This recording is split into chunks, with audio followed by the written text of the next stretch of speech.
Welcome to plan your world. नमस्कार, मैं हूं Viplav Majumdar. I am founder of plan your world training academy private limited. ये channel हमने start किया ताकि आप सीख सके छोटी छोटी चीज़ें जो आपको इन्वेस्टमेंट से रिलेटेड चाहिए और जो कोई एडवाइजर्स नॉर्मली उसके ऊपर बात नहीं करते। तो कौन कौन सी ऐसी गलतियां होती हैं जो इन्वेस्टमेंट जब हम म्यूचुअल फंड में करते हैं तो आती हैं सामने। मैंने पिछले लगभग 20 साल में जो पाया वो ऐसी गलतियां हैं जो लगभग हर घर में कॉमन है। आप बात करोगे कि आपके पड़ोसी, आपके जानने वाले, आपके बहन भाई, हर जगह पे कॉमन मिलती है। लगभग हर परिवार में हम लोग छोटी छोटी गलतियां करते हैं म्यूचुअल फंड के अंदर। म्यूचुअल फंड हमारी लाइफ में फिट कहाँ होता है? जब आप म्यूचुअल फंड की बात करते हो, 99% फैमिलीज का यह मानना होता है कि म्यूचुअल फंड में हमारा पैसा बढ़ के मिले, रिटर्न बढ़ के मिले। पहली बात, म्यूचुअल फंड अपने आप में निवेश है जो कि आप बिजनेस में करते हो। अगर मैं इसके इक्विटी पार्ट की बात करूं तो जैसा कि म्यूचुअल फंड सही है पे भी आता है, तो उस सेगमेंट की बात करो, इक्विटी वाले म्यूचुअल फंड में आप इन्वेस्ट करते हैं। कौन सी गलतियां होती हैं डिटेल में समझते हैं। आगे बढ़ने से पहले एक रिक्वेस्ट है कि आप हमारी मुहिम में साथ दें। हम इंडिया के 1 करोड़ फैमिलीज को उनका अपना फाइनेंशियल एडवाइजर बनाना चाहते हैं, बिकॉज इंडिया में एडवाइजर नहीं है। आप अगर देखने जाओगे तो आपके पास में इंश्योरेंस एजेंट है, आपके पास में बैंकर्स हैं, आपके पास में घर में कुछ लोग हैं, लेकिन एडवाइजर्स कहाँ हैं आपके लिए? क्या आप उनको एडवाइस के पैसे देते हो या हिडन कमीशन के तौर पे ही पैसा देते हैं? प्लान योर वर्ल्ड में हमारा पर्पस है कि आप अपने एडवाइजर बन सकें, क्योंकि बहुत नुकसान करते हो आप जब आप किसी और से एडवाइस लेते हो। एडवाइस के नाम पे क्या मिलता है? या तो म्यूचुअल फंड चिपकाया जाएगा, या फिर इंश्योरेंस, या फिर आपको कोई बैंक वाले अपनी कोई ना कोई स्कीम समझा देंगे। आपका रिटायरमेंट अच्छा हो, आपके बच्चे अच्छे कॉलेज में पढ़ें, इसमें किसका इंटरेस्ट हो सकता है? सिर्फ आपका। बेस्ट एडवाइजर कौन? आपके जीवन में आप फोन बुक उठा के देखो, एक ही बंदा है जो आपके जीवन में आपको अमीर बनाने में इंटरेस्टेड है, एंड दैट इज यू। अगर वीडियो पसंद आए तो लाइक कर दीजिएगा, चैनल को सब्सक्राइब कर दीजिए और ज्यादा से ज्यादा लोगों को शेयर करें ताकि हमारे मुहिम में भी साथ दें और उनको भी अवेयर बना सकें आप। वीडियो में आगे बढ़ते हैं हम लोग। सबसे ज्यादा इंपॉर्टेंट फैक्टर जो मैंने पाया वो क्या है? जब कोई इन्वेस्टमेंट शुरू करता है म्यूचुअल फंड में तो पहली गलती कहाँ पे आती है? पहली गलती पता है क्या होती है? कि मैं ट्राई कर रहा हूं। लाओ एक छोटे से अमाउंट के साथ ट्राई करके देखते हैं कि हम म्यूचुअल फंड में हमें अच्छा मिलेगा रिटर्न या नहीं। तो जब कोई बंदा बोलता है ट्राई कर रहा हूं, इसका मतलब क्या है? वेल्थ बनाने के रूल्स हमको पता होने चाहिए। मैं क्विकली उसको समराइज करता हूं। अगर आपने मेरे पर्सनल चैनल विप्लव मजुमदार पे मेरी वीडियोस देखी हैं तो आपको पता होगा कि वेल्थ बनाने का नियम बहुत सिंपल है, return minus tax minus inflation. अगर आपका रिटर्न तब भी पॉजिटिव है तब आप रिटर्न बना रहे हैं, वेल्थ बना रहे हैं। मतलब 7% का अगर रिटर्न है और इस पे अगर 30% का आपने टैक्स पे कर दिया इसके ऊपर, 100 रुपए अगर आप इन्वेस्ट करते हो, 7 रुपए मिले, 7 में से 30% हमारा चला गया। मेरे पास में रिटर्न के नाम पे जो बचा दैट इज 4.9 रुपीज। और इसमें अगर मैं मान लूं कि महंगाई 6% की है तो इसका मतलब क्या हो गया? 6 रुपए अगर मैं घटा रहा हूं 100 रुपए के निवेश पे, तो मेरा रिटर्न बना -1.1% ईयरली। तो एक साल में मैंने रिटर्न बनाया नेगेटिव। एक्चुअल में वेल्थ बनाने की बात करूं तो नेगेटिव बना। इसका मतलब क्या हुआ? आप ऐसा इन्वेस्टमेंट अगर कोई भी कर रहे हो और आप जितना ज्यादा निवेश करोगे उतना ज्यादा, उतनी जल्दी गरीब बनेंगे, उतना ज्यादा मुफलिसी में आएंगे, चाहे सेविंग कितनी भी कर ले। तो इंपॉर्टेंट फैक्टर क्या है कि हमें ज्यादा पैसा चाहिए। दूसरा एक फैक्ट आता है कि पावर ऑफ कंपाउंडिंग। मेरी पूरी जिंदगी में पावर ऑफ कंपाउंडिंग से मुझे पैसा ज्यादा बनता है, वेल्थ ज्यादा बनती है, बिकॉज ज्यादा रिटर्न चाहिए। अब किसी ने ट्राई किया, जब ये ट्राई करता है तो प्रॉब्लम कहाँ आती है? ट्राई करने में इन्होंने 2 साल 3 साल बिता दिए। तो पावर ऑफ कंपाउंडिंग का भी एक फॉर्मूला आपको बहुत शॉर्ट में बता देता हूं जो आपको नुकसान देता है यहाँ पे अगर आप ट्राई कर रहे हो। तो क्या होता है वो? अगर मैंने अमाउंट कम लिया तो प्रॉब्लम, मेरे पास रिटर्न कम आया तो प्रॉब्लम, मेरे पास समय कम रहा तो प्रॉब्लम। क्यों?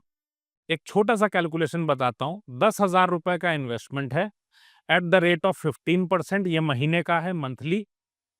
देन अगर आपने इसको 30 साल के लिए इन्वेस्ट किया तो आपका पैसा बना लगभग लगभग 5,60,00,000, 5.6 करोड़। लेकिन अगर आपने मान लिया कि चलो मैं एक काम करता हूं, मैं अपनी दिमाग लगाता हूं और 30,000 रुपए महीने का इन्वेस्टमेंट करूंगा और एट द रेट ऑफ 15%, लेकिन मैं 10 साल के लिए करूंगा, पता है कितने रुपए बनेंगे? It will be 78 lakhs only. आपको बहुत बड़ा शॉक लगा होगा, दिस इज 78 लैक्स। तो इसका मतलब क्या है? अगर आपका टाइम पीरियड का नुकसान हुआ, वो बहुत बड़ा नुकसान है। ये बंदा अगर इसको 5 करोड़ 60 लाख चाहिए 50 की उम्र से, तो इसका मतलब है इसको 2,10,000 महीने का इन्वेस्टमेंट करना पड़ेगा। यहाँ पे बात आती है आपका प्रैक्टिकल साइड पे इन्वेस्टमेंट मैनेज करने का। अब आप सोचो, मैं ट्राई करने गया, क्या ट्राई करता हूँ? मैं ये सोचता हूँ कि पहले मैं इन्वेस्टमेंट स्टार्ट करता हूँ, देखते हैं 2 साल 3 साल में मेरा कॉन्फिडेंस आ जाए, उसके बाद हम आगे की जर्नी स्टार्ट करेंगे। पता है cost of delay is huge. अगर मैं 3 साल बाद सही इन्वेस्टमेंट करूँगा, तो मेरे लिए नुकसान बहुत बड़ा होगा। अब इसका मतलब क्या हुआ? If you believe in this और नॉट, अगर नहीं है तो पहले ट्रेनिंग लेके या किसी एडवाइजर के जरिए इन्वेस्ट करके इसमें बिलीफ लाइए। अगर ये अच्छा है तो you need to invest heavily. Timing, इसके ऊपर भी आऊंगा मैं।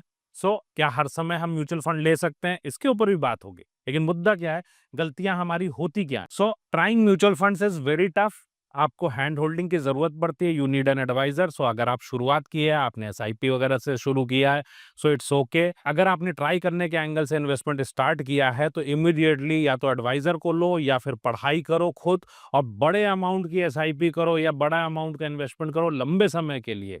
दूसरा, इसमें आपको नुकसान कहाँ पे आता है? जब हम गलत डिसीजन लेते हैं। कुछ लोगों ने मुझे अभी कहा कि विप्लव जी, मेरा इंटरेस्ट आया था इसके ऊपर, बट मार्केट नीचे चली गई तो मैं रुक गया। मैंने एक बात पूछी कि अगर यही जमीन का मामला होता तो आप क्या करते? बोलते जमीन का मामला होता तो कर देते, क्योंकि जमीन शॉर्ट टर्म के लिए नहीं होती। तो इसका मतलब टाइमिंग की बात आ रही है, तो फिर मुझे क्यों करनी है टाइमिंग? मैं आपसे पूछूं, इंडिया विल शाइन और not? India is shining, India will continue to shine. तो अगर इंडिया शाइन करेगा, अगर अमृतकाल आना है, तो फिर मैं उसी टाइम के लिए इन्वेस्ट कर रहा हूं। That means everything is going to go up. वो ऊपर ही जाना है, वो नीचे की साइड पे तो मैं देख ही नहीं रहा। अगर मेरा टाइम होराइजन 10 साल 15 साल 20 साल का है, तो वाई शुड आई टाइम? मेरे पास जो पैसा है मैं उसको पार्ट्स में इन्वेस्ट कर सकता हूँ। मार्केट को देख के जो पैसा लगाते हैं, बड़ा पैसा है उनके लिए ठीक है, जिनका शॉर्ट टर्म का गोल है 2 साल 3 साल का, उनके लिए ये बात सही है। लेकिन अगर आप शुरुआती इन्वेस्टर हैं म्यूचुअल फंड के, आप अगर अपने एजेंट से पूछ के इन्वेस्ट करते हैं, देन यू मस्ट नो कि कितने समय के लिए आपको इन्वेस्टमेंट करना। चलते हैं नेक्स्ट गलती पे। हमारे पास बहुत सारी स्कीम होनी चाहिए। मेरे पास कितनी स्कीम होनी चाहिए?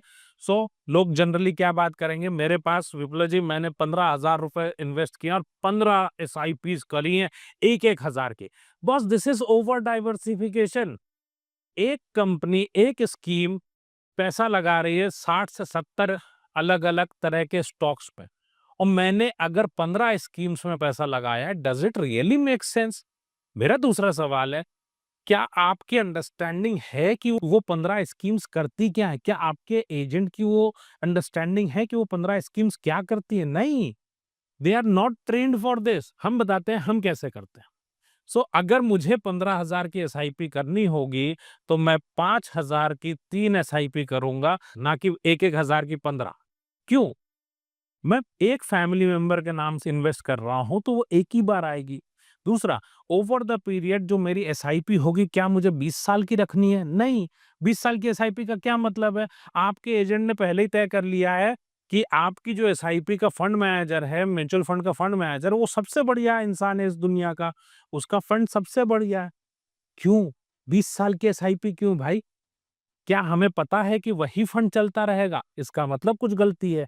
सो हम कैसे करते हैं? एक एक साल की एसआईपी, ताकि नेक्स्ट ईयर मेरा अमाउंट बदल जाएगा। भाई आपकी सेविंग, आपने कोई टारगेट नहीं सेट किया, अगर तो आपने अगर टारगेट सेट किया, आपको बजट पता है, आपकी सेविंग क्या है, उसके हिसाब से इन्वेस्ट करेंगे। लेकिन अगर टारगेट नहीं सेट किया तो गलती है। फिलहाल हम मान के चलते हैं आपने टारगेट सेट किया। अब टारगेट सेट किया तो अगले साल इंक्रीमेंट आएगा, तो फिर मैं अगले साल इस फंड में कंटिन्यू करते हुए, आज अगर 5,000 की एसआईपी कर रहा हूं, मान लेते हैं 15,000 की मुझे एसआईपी इस साल करनी है, अगले साल ये बढ़ के अगर 20,000 हो जाएगा, तो इसी में मैं पैसा बढ़ा दूंगा। भाई 3 स्कीम्स हैं, 2 स्कीम्स में 2-2 हजार रुपए बढ़ा दूंगा, एक में 1,000 बढ़ा दूंगा, या जैसे भी मैनेज करना। अल्टीमेटली मेरा स्कीम में अमाउंट बदलेगा, तो अगर मैंने 20 साल का मैंडेट दिया तो 20 साल तक यही चलता रहेगा। अब कुछ लोगों के मन में क्या आएगा, मैं चौथी स्कीम भी तो रख सकता हूँ, रख सकते हैं बिल्कुल। लेकिन जैसे-जैसे आपकी इनकम बढ़ती है, आपका बहुत ज़्यादा पैसा इसमें इन्वेस्ट होता है। और कितनी स्कीम रखें? क्या 40-50 स्कीम तक जाएँगे? अगर आपके पोर्टफोलियो में 5 स्कीम से ज़्यादा या 15 स्कीम से ज़्यादा है, अगर 1 करोड़ का पोर्टफोलियो और 15 स्कीम आपने ले रखे, तो कहीं न कहीं गलती हो रही है। नेक्स्ट पॉइंट क्या आता है, जब हम लोग इन्वेस्ट करते हैं, तो हमने कोई भी रैंडम अमाउंट तय कर लिया। आपने सोचा लाओ मैं ट्राई करता हूँ, ट्राई करने में पहला नुकसान, तो आपने कहा लाओ 5,000, तो मतलब क्या है कि 50,000 की सेविंग है, 5,000 की एसआईपी करी। आपको लगा 10,000 की सेविंग है, चलो 1,000 की एसआईपी करते हैं। इसमें नुकसान क्या होता है? मुझे अमाउंट अच्छा रखना चाहिए। क्यों? पहली चीज़, क्या हमने टारगेट सेट किया? अगर हमने टारगेट सेट नहीं किया, इसका मतलब गलती। टारगेट का मतलब क्या है, पहले उसको समझ लेते हैं। मान लीजिए हमने कहा कि चलो 5,000 की मैं एसआईपी करता हूँ। मेरे बच्चे को आज से 10 साल के बाद मुझे पैसा चाहिए और आज का मुझे लगभग 15 लाख रुपए चाहिए 10 साल के बाद। मैं 5,000 की एसआईपी करता हूँ, देखूंगा जो होगा। ये अप्रोच से बहुत लोगों को नुकसान होता है। 20 सालों में देखा, हर परिवार इंडिया का सेव करता है, बट सेव करने के साथ जब इन्वेस्ट करने जा रहे हैं तो पता ही नहीं। भाई आप सोचो, आप एडवाइस लेते हो, एडवाइस किससे लेते हो? अगल-बगल जिससे भी लिया। Do you have any parameter कि जज कर सकूँ? भरोसे के अलावा कोई जज करने का कोई तरीका है? लॉजिकल तरीका तो हो, मैथ्स है, थोड़ा-सा मैथ्स है इसके अंदर में। आइए देखते हैं हम कैलकुलेटर के ऊपर कि इसका मतलब क्या है। अब यहाँ पे हम देखें, 15 लाख रुपए का मेरा बजट है। 10% का इन्फ्लेशन है, मुझे बच्चे के लिए एसआईपी करनी है। अब ईयर्स टू गोल मेरे सामने 10 साल हैं, यहाँ पे मैं 10 साल वाला ले लेता हूँ। सो यहाँ पे मैं 10 इयर्स वाला ले लेता हूँ, तो क्या फ़र्क पड़ा? मुझे 38,90,000 देना है। अब यहाँ पे एक सबसे बड़ा ट्विस्ट आया। ट्विस्ट क्या आया? हमको तो लगा 5,000 की एसआईपी करूँगा, 15 लाख रुपए देना है। अरे भाई साहब, वो कॉलेज की फीस आगे बढ़ रही है। इसको ऐसे देखिए, आप एक मूविंग टारगेट को पकड़ रहे हो महंगाई के साथ। आपने अपने ज़माने में कितने रुपए से पढ़ाई की? आपने अगर एमबीए भी किया, तो उस वक़्त की फीस क्या थी? हम लोग उस वक़्त बोलते थे 1 लाख रुपए लगा। आज हम 15 की बात कर रहे हैं। आने वाले समय में उसी कॉलेज का यू हैव टू पे 38,90,000, 39 लाख रुपया। अब अगर मैं एसआईपी की बात करूँ, तो आपको सिर्फ़ इस गोल के लिए 20,000 रुपए की एसआईपी करने की ज़रूरत है। सो अगर मैंने टारगेट बेस्ड नहीं किया, तो भैया पैसा क्यों कमा रहे हो? किसके लिए पैसा कमा रहे हो? एसआईपी कर क्यों रहे हो? ट्रायल किस चीज़ का है? पैसे तो देने हैं, डिसाइड करो ना कि पैसे किस लिए? आप पीपीएफ से इकट्ठा करोगे, आप पीएफ से इकट्ठा करोगे, पैसे शॉर्ट पड़ जाएँगे। या फिर ज़्यादा अच्छी सैलरी वाली जॉब कर लो, अगर मिल रही है तो, अगर उतनी काबिलियत है तो बहुत अच्छा, नहीं है तो फिर इन्वेस्टमेंट से मैनेज करिए। सो अल्टीमेटली टारगेट लेने की ज़रूरत है। तो हमारे लिए इम्पोर्टेंट चीज़ क्या है? We have to set targets, बिना टारगेट्स के नहीं होना चाहिए। इसके लिए जितने भी गोल्स हैं, जितनी भी ज़िम्मेदारियाँ हैं आपके जीवन में, उस सारी ज़िम्मेदारियों को लिखने की ज़रूरत होती है और तब इन्वेस्टमेंट करें। इन्वेस्टमेंट की मैच्योरिटी से आपके एक भविष्य तो बनता ही है, लेकिन उसी को सही तरीके से कर ले तो भविष्य बन जाए बहुत अच्छा। कारण क्या है? देखिए, एक बेटी की शादी एक कपड़े में हो सकती है, एक साड़ी में उसकी शादी हो सकती है। लेकिन एक पिता की मर्ज़ी, पिता क्या जैसा चाहता है वैसी शादी हो, तो उसकी बात ही अलग है और उसमें पैसे लगने ही लगने हैं। नेक्स्ट पॉइंट क्या आता है? We buy mutual fund on just past performance. हमने क्या किया? पास्ट परफॉर्मेंस देखी और ले लिया। अब मैं आपसे कहूं कि भाई साहब, आप एक ऐसी कंपनी का शेयर ले लो जो कंपनी बंद होने वाली है 3 महीने बाद, पास्ट परफॉर्मेंस गजब का है, क्या आप लोगे? आप कहोगे कैसी बात कर रहे हो विप्लव, ये तो लेना ही नहीं है। सो हम आपसे सिंपल सी बात कहते हैं, सिर्फ पास्ट परफॉर्मेंस पे क्यों? भविष्य की बात भी तो करो। तो उसके लिए भी तो समझने की ज़रूरत है कि भविष्य में कौन-सी चीज़ चलने वाली है। इतनी स्कीम्स हैं, आपके पास हज़ारों हज़ार स्कीम्स हैं। इन स्कीम्स में आपके लिए वो चुनिंदा 5 स्कीम्स कौन-सी हैं जो आपके लाइफ़ में फिट होता है। क्या हमें पता होता है इस कंपनी में, पर्टिकुलर फंड में क्या है? इनकी इन्वेस्टमेंट स्ट्रैटेजी कैसी है? अगर हमको इसके बारे में आइडिया नहीं है, तो पास्ट परफॉर्मेंस के बेस पे नहीं करना है। ये बात ध्यान रखिएगा। और जब भी आप डेट फंड की बात करें, तो पास्ट परफॉर्मेंस को नहीं, सिर्फ़ और सिर्फ़ फ्यूचर की जो आपका ड्यूरेशन है, यील्ड टू मैच्योरिटी है उसको ध्यान में रख के इन्वेस्टमेंट होता है डेट फंड्स के अंदर। Investment strategy and yield to maturity, ये दो चीजों को हम ध्यान देते हैं। कॉमन भाषा में बात करें, और भी चीजें हैं इसके बारे में, बट अगर आप इक्विटी म्यूचुअल फंड्स में जा रहे हैं तो लार्ज कैप लेना है, मिड कैप लेना है, लेकिन कौन सा, क्या स्ट्रैटेजी हमको पता है कंपनी की, उनका आप अगर ऑब्जेक्टिव देखिए तो ऑब्जेक्टिव से पता नहीं चलता। यू नीड हैंड होल्डिंग, या तो किसी एडवाइजर से सीखना पड़ेगा, आपके एजेंट को नहीं पता है कुछ भी। इंडिया में 95% एजेंट्स सिर्फ सेल्समैन हैं, उनको कंपनी बताती है क्या बेचना है। आपके बस में एक चीज है कि खुद पढ़ो और खुद समझो क्यों। अब अगला पॉइंट क्या आता है, आपने हिडन कमीशन देना है या एडवाइजर से लेना है, या सेल्फ लर्निंग के बाद इन्वेस्टमेंट करना है। हर एक चीज का अपने आप में अलग एक फर्क पड़ता है। क्या फर्क पड़ता है, मैंने एक नाम पूछा, नाम पूछने के कितने पैसे दे दोगे, क्या 30% मैच्योरिटी पे दे दोगे, 20% दे दोगे? भाई आपको अगर मैं बोलूं 5 करोड़ रुपया आपको मिलना था, 5 करोड़ की जगह आपको 4 करोड़ रुपए मिल रहे हैं, डज इट मेक सेंस? लोग मुझसे कहते हैं बोलो जी मैं बढ़ई भी बन जाऊं, मैं कारपेंटर बन जाऊं, मैं आर्किटेक्ट बन जाऊं। नहीं, वहां पे आप इतने पैसे नहीं देते। जब फाइनेंस की बात करते हो तो यहाँ पे आपका जो पैसा जाता है वो बहुत ज्यादा जाता है। कैसे? मैंने एक एसआईपी करी, उस एसआईपी के अंदर मुझे 4 करोड़ मिल रहे हैं, अगर मैंने एजेंट के जरिए किया, बैंक के जरिए किया, यही अपने आप करता हूं, दिस गोस टू लगभग 5 करोड़। तो ये 1 करोड़ में किस लिए दे रहा हूं? हमारे पास इतने ज्यादा पैसे नहीं है कि मैं बांटता फिरूं। ये उनको फर्क नहीं पड़ता जिनके यहाँ 15 करोड़ 20 करोड़ आज है। एक अमीर वर्ग में और मिडिल क्लास में एक फर्क है। हमारे पास अपने लिए पैसे नहीं होते। तो आप अगर इन्वेस्टमेंट कर रहे हैं तो आपके प्लान में अगर रेगुलर लिखा है तो that means you are paying brokerage hidden commission. कब देते हो? आप कहोगे मैंने एसआईपी की थी आज रोक दिया, इसमें डेली बेसिस पे आप कमीशन देते हो। आपने एक बार इन्वेस्टमेंट कर दिया लेकिन आपको कमीशन हर रोज देना है। मैं आपसे बोलूं कि मैं ये पेन खरीद के लाया तो इस पे मैं कितनी बार कमीशन दूंगा? तो एक बार। जब म्यूचुअल फंड की बात आती है तो यहाँ पे आप डेली कमीशन देते हैं। ये आज जब आप वीडियो देख रहे हैं आपने आज भी कमीशन दिया है, और कितने पे? शुरुआती इन्वेस्टमेंट पे नहीं, आप देते हो आज की जो फंड वैल्यू है उसके ऊपर। It is huge amount. तो आपको अपना पैसा खुद मैनेज करने की अगर जिम्मेदारी लेनी हो तो डिसीजन ये होना चाहिए कि पढ़ करके मैं इसको डायरेक्ट प्लान में ले जाऊंगा। डायरेक्ट प्लान में बिना पढ़े नहीं जाना चाहिए, क्योंकि बहुत सारे नुकसान वहां पे अलग से होते। कंपनी उतनी सर्विस नहीं दे पाती, आपके पास में इंफॉर्मेशन नहीं होती, आपका छोटा पैसा है तो कौन आपके लिए मैनेज करेगा? ये सारी चीजें आपको खुद पढ़ने की जरूरत होती है। नेक्स्ट पॉइंट आता है हमारा टैक्सेशन का। हम बिना टैक्स को जाने हम बोलते हैं कि इसमें हमें टैक्स देना पड़ेगा। टैक्स फ्री बचा सकते हो हर साल 1.25 लाख रुपए, और अब तो आईटीआर का फॉर्म भी सिंपल कर दिया गया अगर आपका 1.25 लाख तक का ही कैपिटल गेन है तो।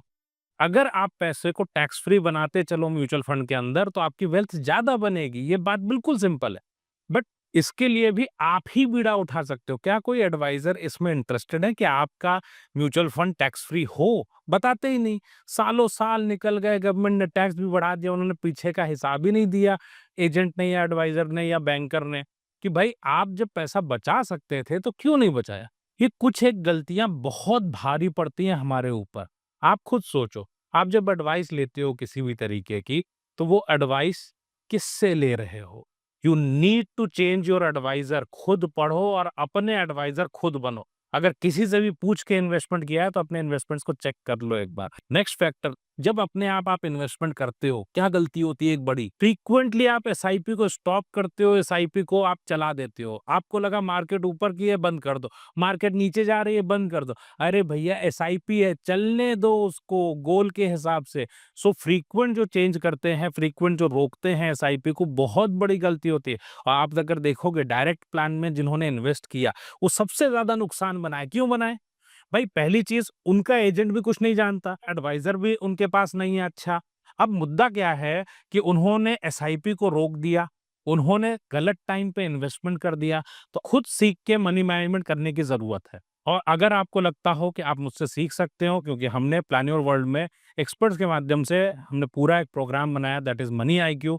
मनी आईक्यू में 3 दिन का लाइव सेशन की रिकॉर्डिंग है जो आपके लिए अवेलेबल होती है मात्र 499 में। आप जितने भी पर्सनल फाइनेंस की चीजें आपकी लाइफ में आती हैं, चाहे मैं बात करूं गलत और सही इन्वेस्टमेंट्स पहचानने की, वेल्थ क्रिएशन वाले इन्वेस्टमेंट्स पहचानने की, वेल्थ किलर कौन से हैं, इंश्योरेंस में क्या क्या ध्यान रखने की जरूरत है, म्यूचुअल फंड में आप कैसे इन्वेस्टमेंट को स्टार्ट करेंगे, डायरेक्ट प्लान कहाँ से खरीदते हो, टैक्सेशन कैसे है, 1.25 लाख रुपए कैसे बचाओगे आप रिटायरमेंट का कैसे करोगे, चाइल्ड एजुकेशन से रिलेटेड आपको कौन कौन सी बातों का ध्यान रखना है।